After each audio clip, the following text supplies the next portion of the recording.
warahmatullahi wabarakatuh. Salam sejahtera bagi kita semua. Yang saya hormati, Bapak Mustahidin SPD MPD, selaku dosen pengampu mata kuliah kewarganegaraan, dan rekan-rekan saya yang saya banggakan. Kami dari kelompok 5 ingin mempresentasikan materi yang mengangkat permasalahan dan isu-isu lingkungan serta pemberdayaan masyarakat dengan tema planet versus plastik yang membahas tentang krisis global dan solusi yang bisa kita lakukan bersama-sama. Oke, sebelum kita memasuki pembahasan, izinkan saya memperkenalkan anggota kelompok kami terlebih dahulu. Yang pertama adalah saya sendiri, Mutakina Mafaza dengan NIM terakhir 114, dan rekan-rekan Saya Anastasia Azari Masana dengan NIM terakhir 110. Saya Dia Ayu Hafida dengan NIM 117. Saya Nudina Ramadhani Oktaviana dengan NIM akhir 123.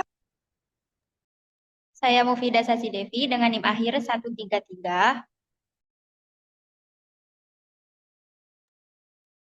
Baik, fokus utama kita tentang krisis plastik global dan pemberdayaan masyarakat sebagai solusi berkelanjutan. Artinya, materi ini tidak hanya menyoroti masalah bahaya plastik, namun juga kita juga mencari solusi nyata, terutama yang melibatkan masyarakat secara aktif. Misalnya gerakan memilah sampah, mendaur ulang, atau mengurangi pemakaian plastik sekali pakai. Ini penting karena plastik yang tidak terkelola bisa mencemari lingkungan dan membahayakan makhluk hidup lainnya.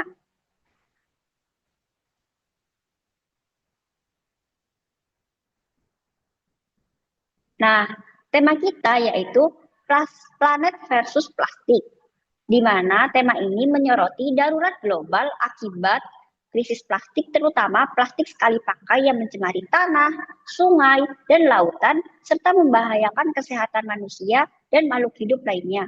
Jadi, sampah plastik ini tidak hanya membahayakan kesehatan manusia saja, namun juga dapat mengganggu kehidupan makhluk hidup lainnya, terutama hewan dan tumbuhan. Maka dari itu, mari kita simak penjelasan berikutnya dari rekan saya.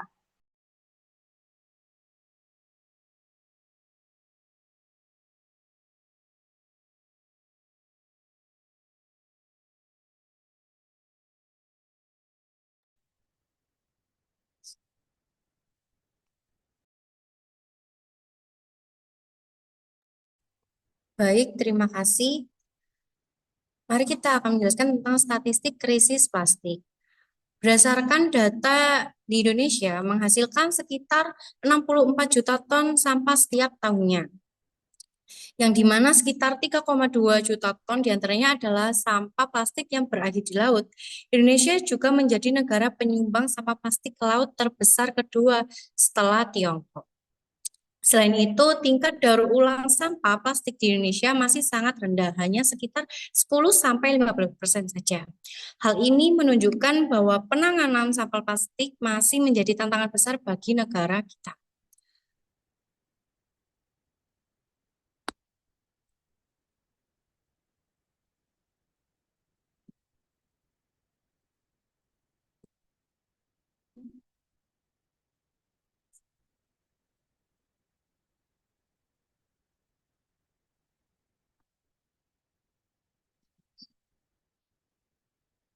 Oke, sampah plastik yang tidak terkelola dengan baik dapat mencemari sungai dan laut, mengancam kehidupan biodata laut seperti ikan penyu yang seringkali memakan plastik karena mengira itu adalah sebuah makanan dari mereka. Berikut ini adalah studi kasus tentang dampak lingkungan yang terjadi pada tahun 2018.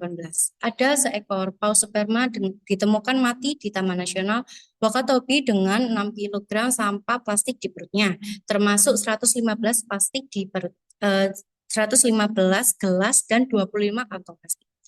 Pemerintah di Indonesia menargetkan pengurangan 70% sampah plastik di laut pada tahun 2025 sebagai bagian dari upaya mengatasi polusi plastik.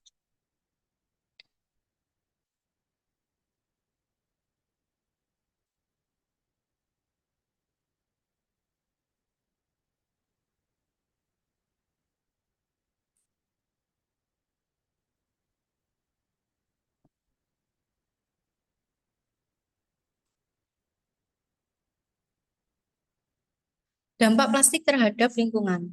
Seperti yang sudah saya jelaskan tadi, satwa laut itu sering menjadi korban sampah plastik. Mereka bisa salah makan plastik atau terjerat jaring plastik.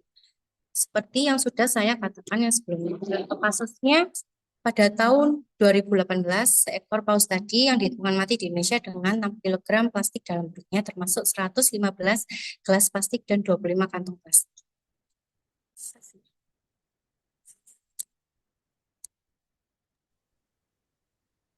Baik, pada saat ini saya akan menjelaskan mengenai peran masyarakat.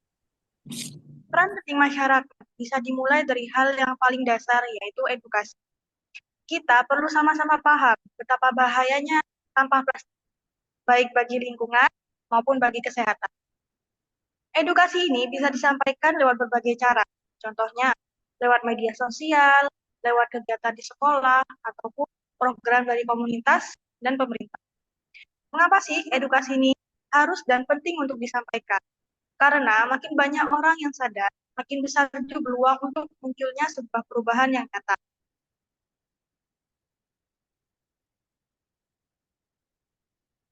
Selain edukasi, banyak warga juga sudah mulai bergerak lewat berbagai inisiatif. Contohnya seperti bank sampah, membawa tumbler sendiri, dan kegiatan bersih-bersih. Bahkan di beberapa daerah, sudah ada kebijakan larangan plastik sekali pakai yang awalnya muncul karena dorongan komunitas. Jadi, bukti nyata bahwa gerakan dari bawah juga bisa berdampak secara besar.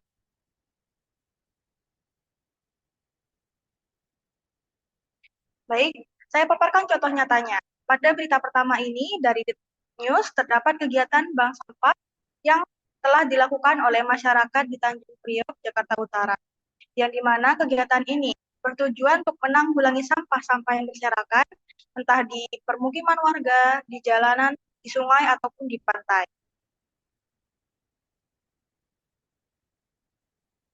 Contoh nyata yang kedua, masih dari berita Detik News, terdapat gerakan membawa tumbler sendiri oleh pegawai sampai siswa di Badung, Bali. Gerakan ini atau tindakan ini dilakukan dengan tujuan untuk mengurangi sampah plastik yang berasal dari botol-botol plastik dari pegawai sampai siswa, sehingga berkurangnya sampah plastik di wilayah Badung, Bali.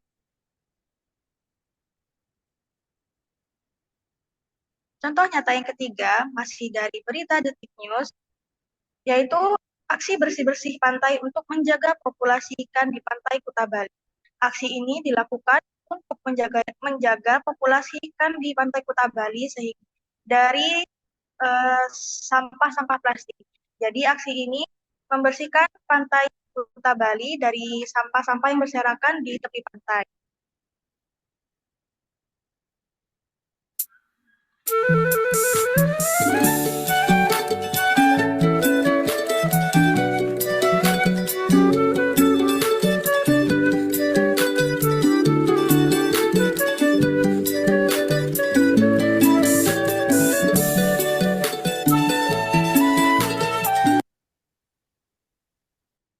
Nah, dari video yang telah dipaparkan, kita bisa melihat secara langsung salah satu contoh peran masyarakat dalam pengelolaan sampah lewat kegiatan bank sampah.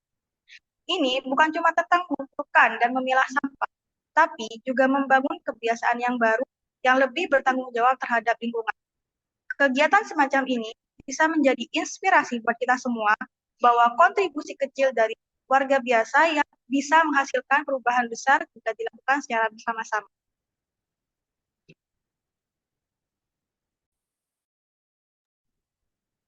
Selanjutnya yaitu peran masyarakat kolaborasi. Masalah sampah plastik merupakan isu kompleks yang tidak dapat diselesaikan oleh satu pihak saja. Diperlukan kerjasama yang erat antara berbagai elemen masyarakat, mulai dari warga, pemerintah, sekolah, dan juga pelaku usaha. Kolaborasi ini penting agar solusi yang diambil dapat berjalan efektif dan juga berkelanjutan. Salah satu contohnya, misalnya adalah program Desa Bebas Sampah yang melibatkan banyak pihak dan pengelolaan sampah secara terpadu.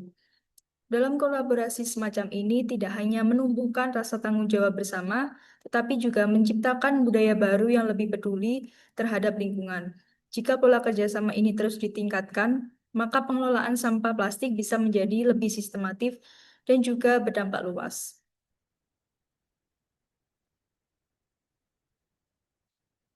Selanjutnya yaitu studi kasus di Kota Bangkalan. Studi kasus pertama yaitu pemberdayaan masyarakat dalam pengelolaan sampah di Kabupaten Bangkalan.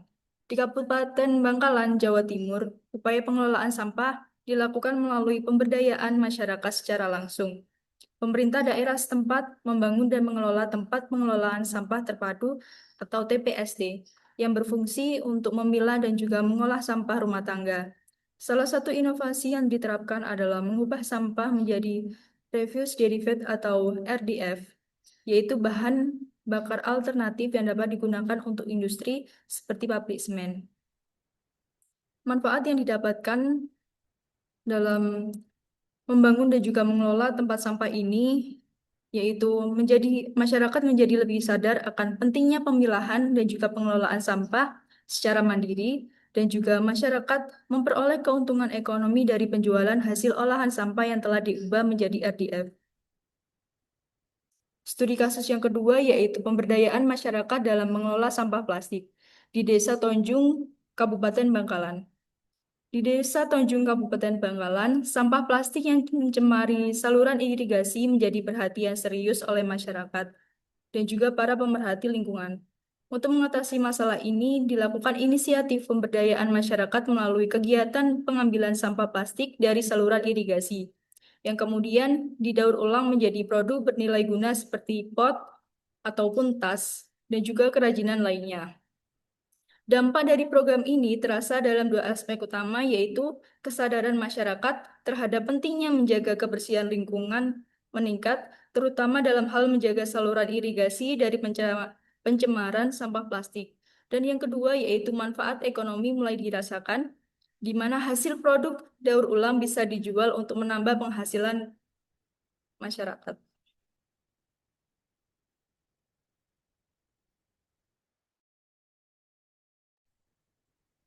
Oke, selanjutnya yaitu studi kasus yang ketiga di Kelurahan Jambangan, Surabaya. Warga diberdayakan lewat industri kreatif, yaitu mengolah sampah plastik menjadi kerajinan tangan. Hasilnya, pendapatan warga meningkat dan sampah plastik di lingkungan pun berkurang. Ini menunjukkan bahwa masalah lingkungan bisa diubah jadi peluang ekonomi jika dikelola dengan baik.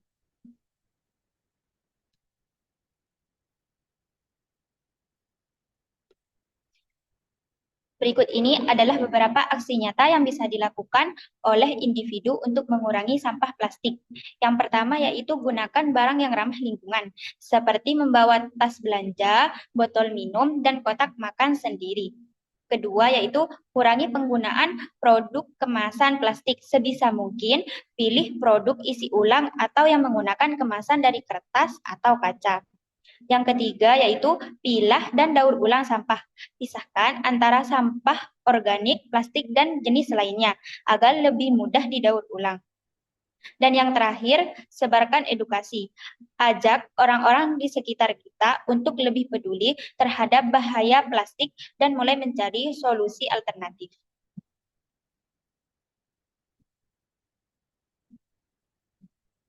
Selain individu, komunitas juga bisa berperan besar dalam mengurangi sampah plastik. Yang pertama, membentuk bank sampah. Di sini warga bisa menabung sampah anorganik dan hasilnya bisa dimanfaatkan untuk kegiatan sosial. Yang kedua, mengadakan aksi bersih-bersih secara rutin, seperti gotong royong membersihkan sungai, pantai, atau lingkungan sekitar. Ketiga, yaitu kampanye anti plastik sekali pakai. Bisa dilakukan melalui poster, media sosial, atau acara edukasi di sekolah dan lingkungan. Dan yang terakhir, bekerja sama dengan lembaga atau pemerintah. Misalnya dengan mengikuti program daur ulang atau pelatihan UMKM dari bahan sampah. Dengan kolaborasi seperti ini, komunitas bisa menciptakan lingkungan yang lebih bersih dan juga produktif. Cukup sekian dari saya kembalikan kepada moderator.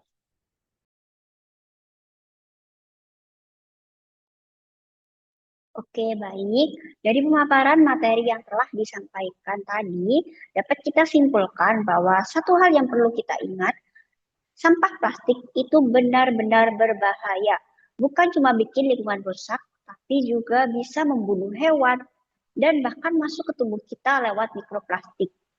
Tapi masalah ini masih bisa kita atasi asalkan kita mau bergerak bersama. Mulai dari diri sendiri, lalu ajak orang-orang di sekitar, bahkan bisa kerja bareng dengan komunitas dan pihak lainnya. Nah, yuk kita mulai dari hal kecil yang bisa langsung kita lakuin. Misalnya bawa tumbler dan tote bag sendiri pas waktu pergi, kurangi beli produk yang banyak kemasan plastiknya, ikut aksi bersih-bersih lingkungan atau kampanye peduli sampah, dan yang penting ajak teman-teman dan keluarga supaya ikut peduli juga. Ingat, perubahan besar selalu dimulai dari langkah kecil. Jadi, kalau bukan kita yang mulai, siapa lagi? Demikianlah dari presentasi dari kelompok kami mengenai plastik dan bahayanya. Kami berharap materi yang telah disampaikan bisa membuka wawasan kita semua tentang betapa pentingnya menjaga lingkungan dari bahaya plastik, serta bagaimana peran masyarakat sangat dibutuhkan dalam mencari solusi yang berkelanjutan. Kami menyadari bahwa presentasi ini masih jauh dari sempurna, jadi kami mohon maaf apabila ada banyak salah kata maupun ucapan. Terima kasih atas perhatian dan waktunya. Kami akhiri. Wassalamualaikum warahmatullahi wabarakatuh.